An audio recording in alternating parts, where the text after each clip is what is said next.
Good evening. Thank you for joining me. A few days ago, I had the pleasure of speaking to Dr. James A. Foster from the University of Idaho, who studies both natural and simulated evolutionary systems there. He is a professor and the director of the Bioinformatics and Computational Biology graduate program. We discussed the nature of evolution as an abstract structural process and the value that its examination in this light can have on many systems outside of biology, including those generated by mathematical algorithms and run by computers. Thank you for coming. You're welcome. You study evolutionary studies. Yes, I study evolutionary studies. You're an evolutionist. I'm not sure there's really a word for it. I'm interested in the process of evolution abstracted away from how it's implemented. So evolution in meat, evolution in trees, evolution in bacteria, evolution in programs, right. Evolution in languages. Well, tell me about the transition of when evolution stepped away from being just biology and Darwin. And that point in time when scientists said, oh, evolutionary processes are not just the way ducks evolve beaks, but actually the way any system, any dynamic system with feedback in it. Replication, feedback, and selection. I'm not sure I would generalize to all scientists thinking that now, and I still meet a lot of evolutionary biologists who think that what we're doing is not evolution. They think it's simulation.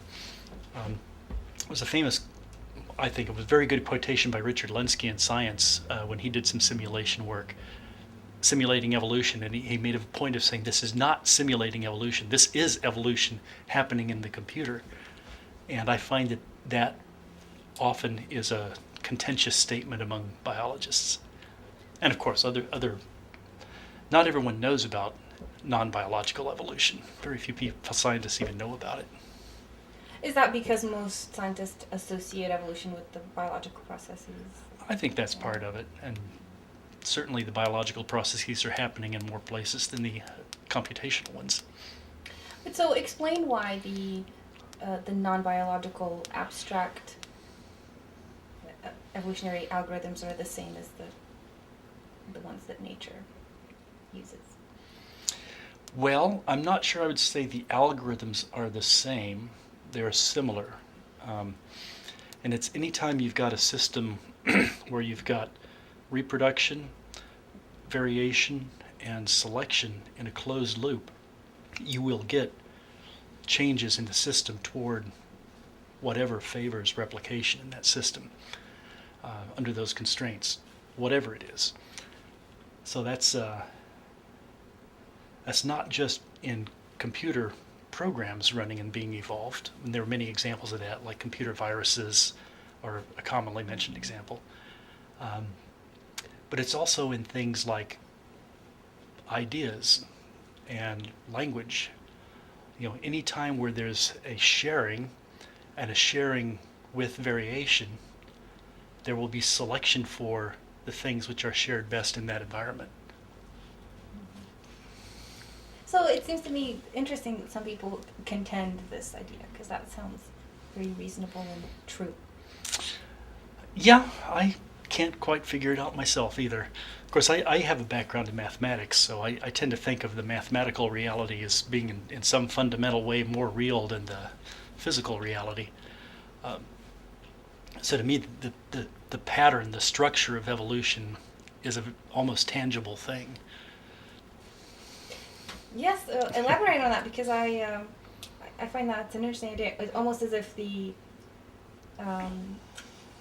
applied processes we experience are just a result of the underlying an expression of it. An expression of the mathematical. Yeah, it's almost the Platonic expression that there is an ideal and that the real things are imperfect expressions of the ideal.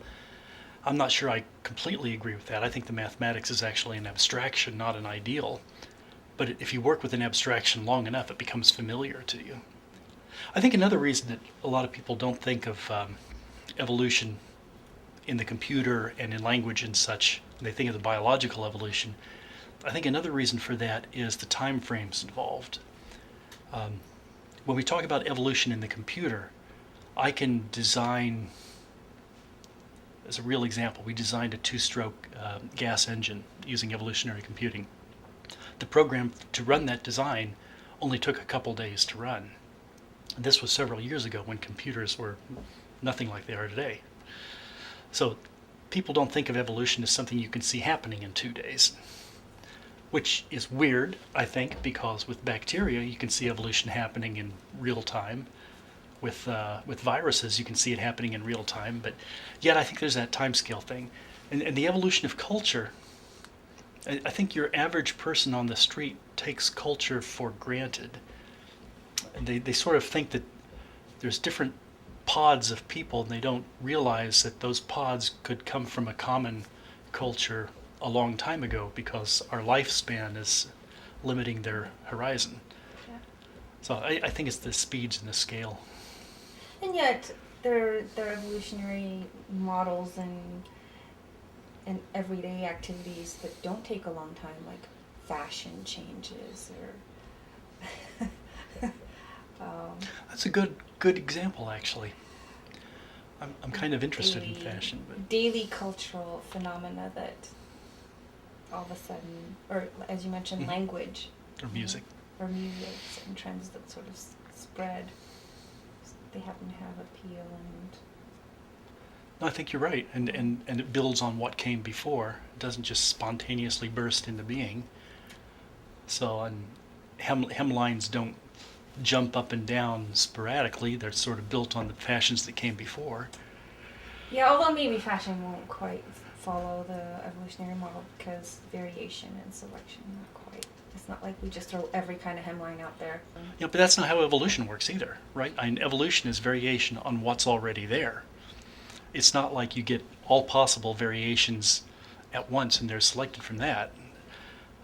So this is why many times you don't get the best thing out of evolution, because the best isn't available from where you are.